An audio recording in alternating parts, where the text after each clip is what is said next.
uma diferençazinha que pode fazer a diferença, né? Sendo que é tanto. A programa pode ser um pedido ou pode ser qualquer outro pedido, outro programa institucional, né? Com outro formato, com outro modelo. Isso aqui são as chamadas, na minha opinião, brechas que os legisladores sempre deixam para quando quiserem mudar alguma coisa, né, naquilo que eles mesmos construíram. O que eu estou querendo dizer com isso? É que, num contexto de exceção que nós estamos vivendo, isso aqui pode ser utilizado, né, como algo para dar um outro formato a esse incentivo à docência, né? A esse incentivo à docência. Notem que nós já ouvimos do governo atual um certo tom de desqualificação do pedido, né? Com esses dados apresentados pelo professor Lucrécio, quando ele diz assim que o governo faz um questionamento de que os alunos egressos do PIBID estão mais no setor privado do que no setor público. É evidente, porque o setor público, né, o déficit de professores é imenso. Agora mesmo no Rio Grande do Norte, o concurso foi suspenso. Né? Nós tivemos um concurso público suspenso, com as pessoas já aprovadas e muitas convocadas. Né? Então, isso é uma forma de desqualificar o programa, né, e tentar construir um outro modelo de programa. Aí eu não estou dizendo isso para tocar terrorismo, mas para dizer que nesses tempos a gente tem que estar muito alerta, certo? E que a luta que se desenvolve hoje em todo o país é uma luta de todos nós, porque hoje afeta um determinado grupo, amanhã afetará outro grupo, pode ser o nosso grupo, pode ser nós, e nós temos que estar, companheiros e companheiras, muito atentos a isso. É isso, muito obrigada pela atenção.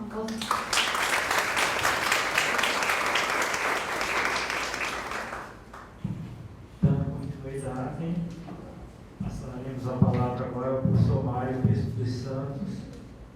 O professor possui graduação em bacharelado em Ciências Sociais, Sociologia pela Universidade de Brasília, 1991.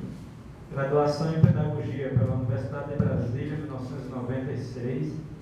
Graduação em Licenciatura Plena em Ciências Sociais pela Universidade de Brasília e mestrado em Sociologia pela Universidade de Brasília, 2002. Atualmente é professor da Secretaria de Educação do Distrito Federal e aluno do doutorado em Sociologia pela Universidade de Brasília. Tem experiência na área de Sociologia, com ênfase em Ciência, Tecnologia e Sociedade, atuando principalmente nos seguintes temas: Sociologia, Ensino Médio, Reforma, Professores de Educação. Com a palavra, professor Mário Bispo dos Santos.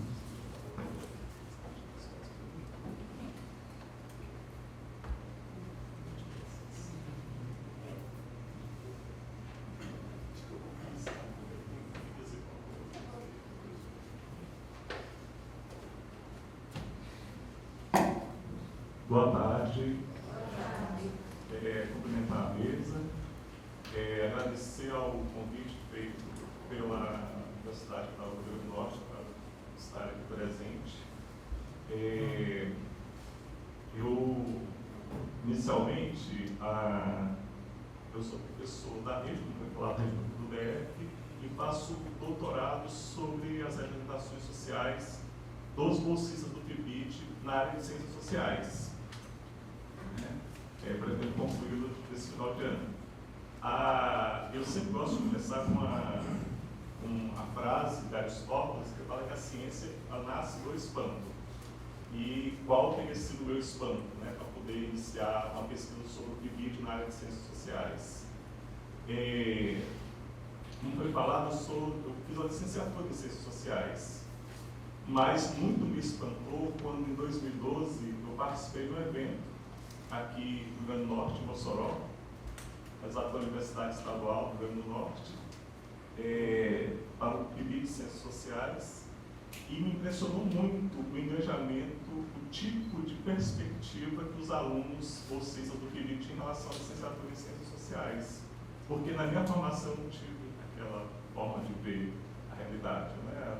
Faz muito tempo, mas para mim não tinha mudado tanto assim. Eu percebia que em Mossoró, na época, em 2012, todo o engajamento, todo o encantamento com a licenciatura, com a formação de professores, com a escola, que eu raramente via nos cursos de formação de professores. Isso me encantou, né? E me espantou ao mesmo tempo, porque era daquela forma, né?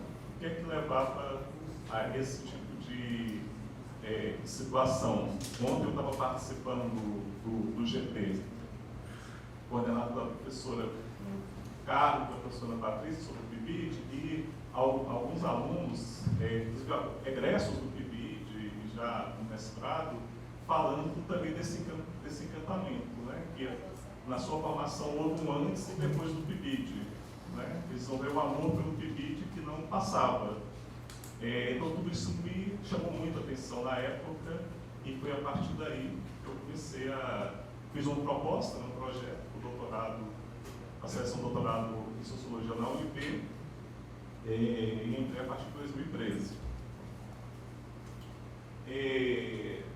Nesse sentido, eu gostaria de ressaltar até um tipo, né, que vou falar sobre o PIBID reconectando o ensino superior e o ensino médio, que, dentre vários papéis, eu acho que um dos mais importantes é este.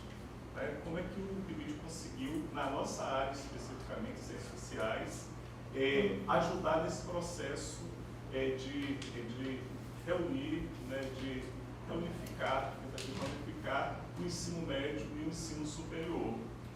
Por isso que eu vou falar um pouco aqui da história da sociologia no ensino médio, brevemente, né, você está na questão do PIBID. Isso aqui tem uma foto, não está legal, mas é o dia da sanção, né, da Lei 11.684, que tornou obrigatória a sociologia e filosofia no ensino médio. Eu tive a honra de estar presente lá, né, nós batemos essa foto. E com essa lei, qual é a perspectiva que você tinha na época, em 2008? E aí cabe um parênteses, que em 2007 nós tivemos aqui o primeiro seminário de sociologia, né, o seminário nacional, um ano antes da votação, da aprovação da lei. A nossa perspectiva é que,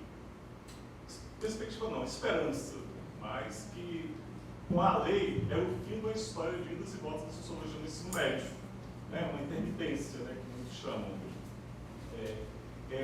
Só tem que, quase 10 anos depois, nós temos a famosa, né, medida provisória, que ela, pelo menos até ela está em vigor, né, que eu falava ontem aqui, a medida provisória, ela vai ser votada pelo Congresso Nacional, mas hoje ela está em vigor.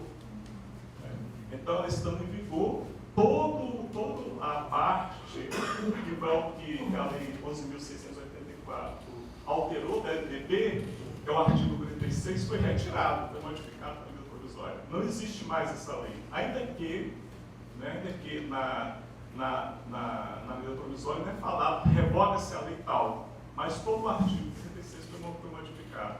Então, de fato, essa lei não existe hoje. Né? 120 dias a partir do prazo da edição para que ela seja modificada pela provisória. E, de fato, essa história de idas e vindas da sociologia no ensino médio, em termos de legislação, em termos de reformas do ensino médio, que é mais abrangente, de caráter nacional, ela começa lá no início da República, né? na reforma Benjamin Constant, colocada a sociologia no ensino médio, né, com uma proposta nacional, ainda que já em alguns estados ela já estivesse presente de alguma forma, mas assim, nacionalmente foi com esse decreto do Benjamin Constant. De fato, não se efetivou essa reforma. Então nós temos quase mais de um século dessa idas e voltas da sociologia no ensino médio. Então, esse momento que nós estamos vivendo agora, ele já se repetiu em outros momentos da nossa história. É interessante isso, é um recorte corrente, né? Uma coisa sem fim. As cronologias são muito questionadas, porque além de serem cronologias, né, são recortes, mas elas nos fazem pensar a respeito justamente desse movimento de idas e voltas dentro da sociologia. Então nós tivemos, eu e o colega, o professor Hernando, nós fizemos uma cronologia a partir só das reformas. Então a gente tem a sociologia, ela tem esse início na Reforma Benjamin Constant, lá no século XIX, e depois, de fato, ela só entra no ensino médio, nacionalmente, na época do ensino secundário, na década de 20 do século passado. Né? E já na década de 40, ela é retirada do ensino médio da Reforma Capanema. Muitas vezes, muitos atribuem, às vezes, ao regime militar, né, retirada da sociologia do ensino médio. Mas foi outro regime que atirou de fato, né? E nós tivemos, a gente coloca aí no termo, né, 40 anos de solidão em relação à sociologia, e só em 84, 83 que se começa, né, movimentos mais localizados em São Paulo e outros estados por retorno da sociologia, até finalmente a gente ter a lei 11.684, que agora está revogada pela medida provisória. A gente tem um processo que está associado com o contexto político, mas também está associado com as concepções epistemológicas dos gestores, são um conjunto de fatores que são determinantes para que o movimento de idas e voltas. E aí, nesse processo, naquele primeiro e segundo momento da sociologia do ensino médio, nós percebemos, numa outra pesquisa, que diversos intelectuais do campo das ciências sociais, que sempre pode ser assim, que na época você não tinha um campo das ciências sociais, na década de 30, 40, participavam ativamente da busca de se institucionalizar a sociologia no ensino médio. Né? Então, assim, você tinha os intelectuais, você tinha professores universitários participando desse processo. Aí tem uma imagem, Carlinhos Leão, ele não era exatamente um professor, ele foi secretário de Educação em Pernambuco, né? E foi um dos primeiros estados, né, no contexto da década de 20 e 30, que colocou a sociologia no ensino médio. Um outro intelectual que é mais lembrado na antropologia, porque é um dos fundadores da cadeira de antropologia da USP, um dos primeiros cursos de ciências sociais do país. E ele era, eu coloco aqui para Birolinas, ele tinha uma coisa interessante. Ele era professor de ensino secundário também. E foi um momento professor da USP. Então você tinha professores militando nesses dois campos, né? No campo da educação básica e no campo do ensino superior. E com papéis importantíssimos, né? Como no caso da Birolinas, que foi fundador da cadeira de antropologia da USP. Outro intelectual, bem mais conhecido no nosso campo, Gilberto Freire, né, que na reforma feita pelo Carneiro Leão, ele foi chamado para dar aula na escola normal, foi presidente da Sociedade Brasileira de Sociologia, foi fundador e presidente durante muito tempo, de 35 a 60 anos, um reinado como presidente, e ele é muito conhecido em todas as outras áreas educacionais porque ele foi o redator, né, do manifesto dos pioneiros da Escola Nova. E aí a gente eu sempre pensando a respeito disso, espantado, né, pensando como é que era possível você ter esses vários papéis, você é professor, né, militar também na educação secundária, cara, estava feito ao mesmo tempo, né, com uma trajetória, mas estava vinculado na trajetória, estavam vinculados na trajetória desses educadores, ensino médio e ensino superior. Outro intelectual muito importante, né, depois ele foi aluno do Fernando de Azevedo, que é o Antônio Cândido, depois ele foi para a área da literatura, mas teve um papel muito importante também na discussão, né, em texto a respeito da sociologia no ensino secundário. Ele não chegou a ser professor do ensino secundário. E tem Florestan Fernandes, também um dos fundadores do nosso campo das ciências sociais no Brasil, que não foi professor de educação básica, mas teve uma participação, teve textos, uma militância em favor da sociologia na educação secundária, no contexto da década de 40 e 50. Todos esses intelectuais, eles tinham uma visão mais estratégica do que fosse o ensino da sociologia, que fazia parte de um projeto nacional de modernização do país. E não era só no campo das ciências sociais que se tinha essa visão a respeito do ensino sociologista, se tinha essa visão por outros pensadores, pensadores sociais, como Mário de Andrade, que falava que a sociologia é a arte de salvar rapidamente o Brasil, a Mauro Fontoura, que diz que o século XX é o século da sociologia, assim como o século XIX foi das ciências e o século XVII da literatura. Então, quando se pensava na sociologia, no ensino médio, se estava pensando num projeto de país, naquele momento, né? Ela tem esse papel, né, de formação de jovens com a capacidade de investigar e propor soluções para as questões sociais brasileiras. Não era formar sociólogo, mas iniciar os jovens no exercício do método científico. Daí várias falas, né? O Fernando de Azevedo, dentro da proposta da Escola Nova, falava que o ensino de sociologia poderia se dar por clubes de sociologia, assim como tinha clubes de ciências, haveria clubes de sociologia. E depois eu até lembrei de algumas experiências do MIBIC que eu presenciei, que era essa linha do Fernando de Azevedo. Interessante é que toda essa história, né, sobre a sociologia no ensino secundário da década de 30, 40 e 50, durante muito tempo não fez parte da historiografia das ciências sociais do país. Eu sempre coloco como exemplo a coleção, né, organizada pelo Ministério, que é a História das Ciências Sociais no Brasil, que tem 2 volumes, e apenas um desses volumes tem uma linha que fala a respeito dessa história, da historiografia. Vai perceber que a historiografia ela também é um processo de seleção, né, um olhar a respeito da realidade. Ela é seletiva.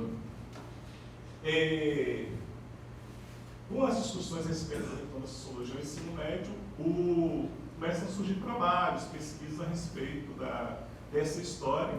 Aí um dos meus trabalhos a respeito do Adriano Brito, lá do Rio de Janeiro, que ele fala justamente desse debate na década de 40 e 50, com o professor Luiz Werneck Viana, que foi orientador, e ele fala que toda essa história se tornou uma nota de rodapé na historiografia das ciências sociais no Brasil. Toda a história da sociologia no ensino médio se tornou aquela nota de rodapé. Né? Eu citei aqui, né? Quer dizer, na realidade, um parágrafo, né? Considerando o Miceli como um dos grandes construtores dessa historiografia. Tá? Tem outras histórias, mas nessas outras histórias também pouca citação. A Simone Beauty também fez uma pesquisa de mestrado a respeito dos livros daquele período, né, que foi orientada pelo professor Otaviani, e eu coloquei o nome dos 2 orientadores com a tradição do nosso campo, mas também pela importância que eles têm no nosso campo de difundir esses materiais. Isso foi no início do ano 2000. Eu estava fazendo mestrado na época e meu orientador chegou com essas 2 dissertações, foram 2 dissertações importantes, que foram feitas recentemente, que tratam dessa história que você se interessou. Então, isso é o papel também de fazer circular essa discussão, né, sobre a história da sociologia do ensino médio. O que acontece recentemente? Né? O Luiz Antônio Cunha, do Rio de Janeiro, fala que a educação ela acabou se tornando um objeto rejeitado na sociologia. Ela fez parte de toda essa história, né? A educação, o ensino de sociologia, mas a educação acabou sendo rejeitada. Porque no processo nossa história educacional, todos aqueles educadores, todos aqueles personagens, eles se colocavam como educadores em primeiro plano. Fernando de Azevedo, Florestan Fernandes, entre outros. E com o tempo, os intelectuais na academia começaram a se tornar como técnicos pesquisadores. Né? Essa mudança só de nomenclatura, mas no entendimento do Luiz Antônio Cunha, não.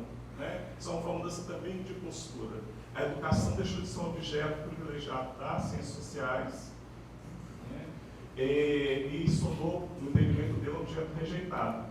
A professora Fernanda Sobral, a da UNB, minha orientadora, ela falou que, na realidade, a gente pode pensar que a educação é um objeto esquecido ou escondido. Né? Ela fez uma pesquisa sobre a pós-graduação e mostrou que, em 97, na pós-graduação em Sociologia, você tinha 7 linhas de pesquisa que tratavam da educação.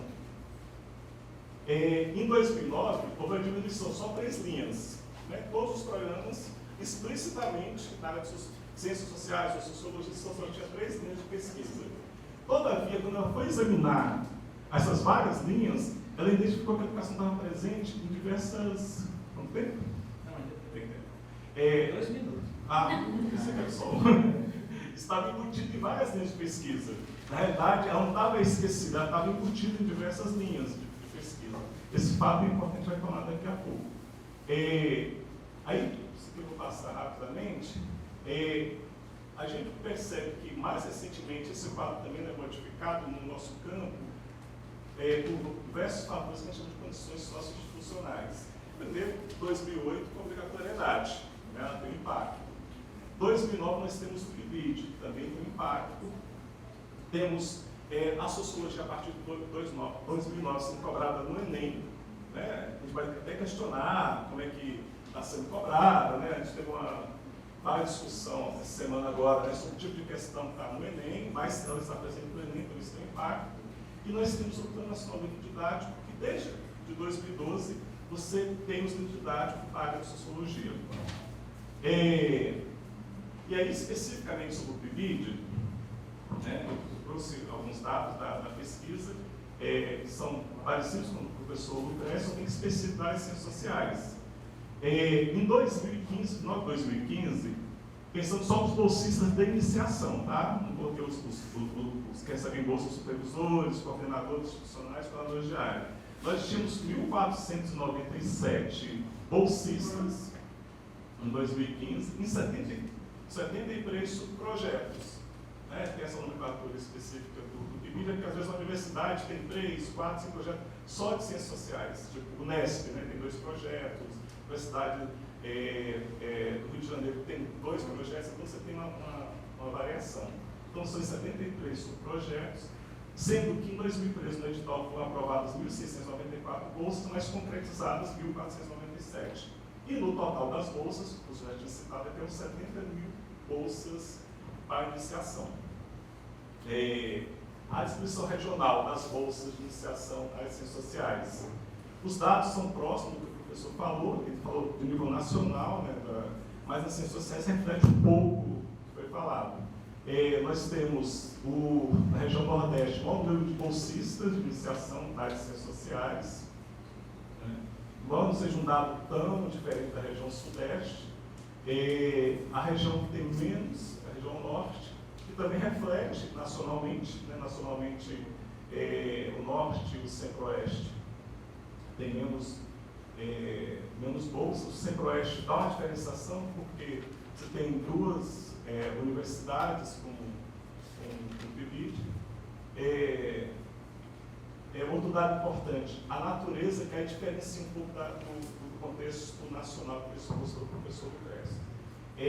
Que, de forma geral, o PIBID, ele alcança, você tem quase 47% das bolsas de iniciação, elas são de instituições privadas. Quando a gente fala privada aqui, são instituições comunitárias, são instituições confessionais, a variedade de situações. São instituições privadas que têm o ProUni, né, elas podem também ter o PIBID. Então, no geral, 47% das bolsas de iniciação, elas são de instituições privadas. Mas no caso do PIBID de Ciências Sociais, é só 11%. Ou seja, boa parte das bolsas, se você pensar federal, estadual e municipal, de Ciências Sociais são de instituições públicas. Tudo isso, gente, no nosso entendimento, com certeza já é um impacto na nossa área de Ciências Sociais. O PIBID já é um impacto nas diversas áreas, mas nossa área tem impactos específicos. Você tem alguns são mais gerais, há uma adesão à carreira de magistério, isso aí já foi posto pela pesquisa da Bernadette Gatti, que foi citado aqui, né? Os alunos, eles estão mais interessados em entrar para o magistério. O que acontece é que foi falado aqui, as condições em termos de concurso que não são oferecidas, mas tem os alunos interessados em ingressar no ensino superior, a nossa área não é diferente. Fortaleceu a questão da identidade docente, da identidade da licenciatura. Você teve o ano passado o movimento, né, dois símbolos, né, que era Fica PIBID ou Somos Todos PIBID, que foi muito interessante, né? Lá em Brasília eu participei de todos os eventos que ocorreram no Congresso Nacional, na Câmara e no Senado, e me impressionou de novo, me encantou de novo toda aquela mobilização. Né? Tá bom? Me encantou toda a mobilização que foi feita, porque os cortes na CAPES, dos programas da CAPES, não foram só em relação ao PIBID. Todos os programas de formação de professores e outros programas foram, mas a reação maior, mais organizada, foi por parte do PIBID. E, por fim, importante para a nossa área é a questão da pesquisa com de formação dos professores. Na nossa área, aí, no meu entendimento, é que foi um grande impacto, né? Porque você teve um aumento do interesse na aplicação das temáticas educação, ensino, sociologia e PIBID. A professora Daniela, da Universidade Federal do Ceará, ela tem uma pesquisa mostrando o crescimento do número de alunos na pós-graduação que são egressos do PIBID, inclusive estudando sobre o próprio PIBID. E ontem, no GT sobre o PIBID, nós tínhamos 2 alunas que também eram fazendo pós-graduação e eram do PIBID. E o importante, né, para finalizar, é que nós temos professores universitários, os coordenadores que a professora citou, que eram de outras áreas, na ciências humanas, ciências sociais, professores que eram pesquisadores de sociologia do trabalho, sociologia do gênero, relações raciais, que passaram a incluir na sua carreira de pesquisador a educação, especialmente no ensino de sociologia.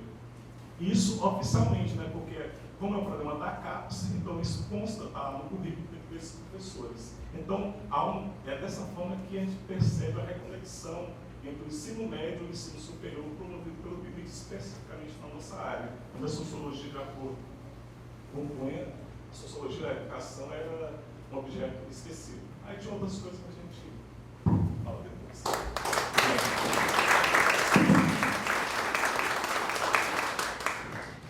Pessoal, em nome da comissão, eu agradeço e parabenizo as qualificadas apresentações aqui, especialmente na área de sociologia.